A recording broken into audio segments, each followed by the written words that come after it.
माँ का प्यार कैसा होता है जिसे मिला है, वही जानता है। माँ की ममता क्या होती है, जिसने माँ की गोद में सिर रखा है, वही समझता है। दुनिया में बहुत से रिश्ते मिलते हैं। कुछ रिश्ते समय के साथ बदल जाते हैं, कुछ रिश्ते ज़रूरत के साथ ख़त्म हो जाते हैं। लेकिन माँ का रिश्ता ऐसा होता है जो हमारी खुशी में मुस्कुराता है और हमारे दर्द में खुद रोता है। माँ वो है जो खुद भूखी रहकर भी अपने बच्चे का पेट भरती है। माँ वो है जो खुद तकलीफ में होकर भी बच्चे से पूछती है, बेटा तुम्हें तो कोई परेशानी नहीं है ना? हम बड़े होते जाते हैं, अपनी ज़िंदगी में व्यस्त होते जाते हैं, लेकिन माँ की नज़रों में हम हमेशा वही छोटे बच्चे मगर रहते हैं, जिन्हें कभी उसकी उँगली पकड़कर चलना आता था। माँ की गोद में जो सुकून मिलता है, वो दुनिया की किसी दौलत में नहीं मिलता। माँ के हाथ का खाना, माँ की आवाज़, माँ की डाँट, माँ की दुआ, इन सब की कीमत इंसान को अक्सर तब समझ आती है जब वह इनसे दूर हो जाता है। हम कभी-कभी माँ की छोटी-सी बात पर गुस्सा हो जाते हैं, उनसे ऊँची आवाज़ में बात कर देते हैं और फिर अपनी दुनिया में खो जाते हैं। लेकिन एक माँ, वो अपने बच्चे की हर गलती को दिल में रखकर भी उसके लिए दुआ करती रहती है। माँ कहती नहीं, लेकिन उसके दिल में अपने बच्चों के लिए हज़ारों दुआएँ होती हैं। जब हम बीमार होते हैं तो माँ की रातों की नींद उड़ जाती है, जब हमें चोट लगती है तो दर्द हमारे शरीर में होता है, लेकिन तकलीफ़ माँ के दिल में होती है। हम कहते हैं, "माँ, मैं ठीक हूँ।" लेकिन माँ हमारी आवाज़ से ही समझ जाती है कि उसके बच्चे के दिल में कुछ ठीक नहीं है। यही तो माँ है, जो बिना कहे समझ जाती है। माँ की एक मुस्कान के लिए बच्चा दुनिया की सारी खुशियाँ दे सकता है, लेकिन अफ़सोस हम बड़े होकर अक्सर माँ की मुस्कान के लिए कुछ पल भी नहीं निकाल पाते।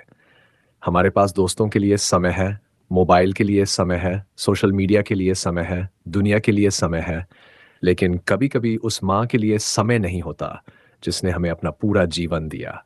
याद रखना, जिस दिन माँ की आवाज़ घर में सुनाई नहीं देगी, उस दिन घर कितना भी बड़ा हो, घर खाली-खाली लगेगा। जिस दिन माँ के हाथ का खाना नहीं मिलेगा, उस दिन बड़े-बड़े होटलों का खाना भी दिल को वैसा सुकून नहीं देगा।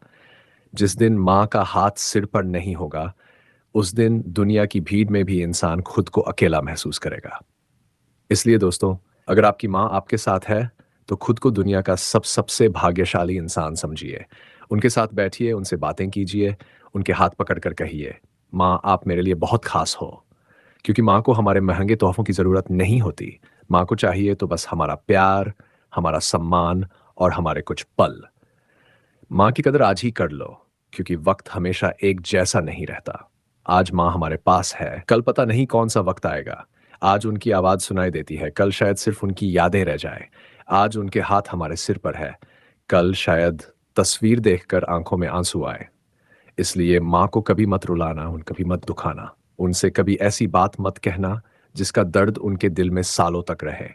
माँ ने तुम्हें बोलना सिखाया, चलना सिखाया, गिरकर उठना सिखाया, दुनिया से लड़ना सिखाया। आज अगर तुम अपने पैरों पर खड़े हो, तो उसके पीछे किसी न किसी रूप में तुम्हारी माँ की दुआ ज़रूर है। माँ की दुआ में इतनी ताकत होती है कि रास्ते की मुश्किलें भी छोटी लगने लगती हैं।